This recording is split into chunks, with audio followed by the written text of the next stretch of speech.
malaking ginhawa raw kay Pangulong Bongbong Marcos na idineklarang insufficient in substance ng House Committee on Justice ang dalawang impeachment complaints laban sa kanya.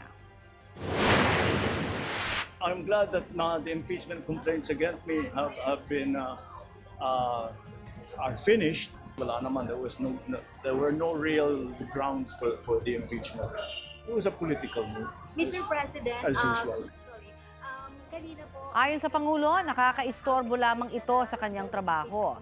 Nauna nang sinabi ni House Justice Committee Chairperson Jervin Luisto na hindi pa masasabing tuluyang patay na ang impeachment proceedings laban sa Pangulo dahil po pwede pa anyang baliktarin ng 1/3 ng Kamara ang pasya ng komite.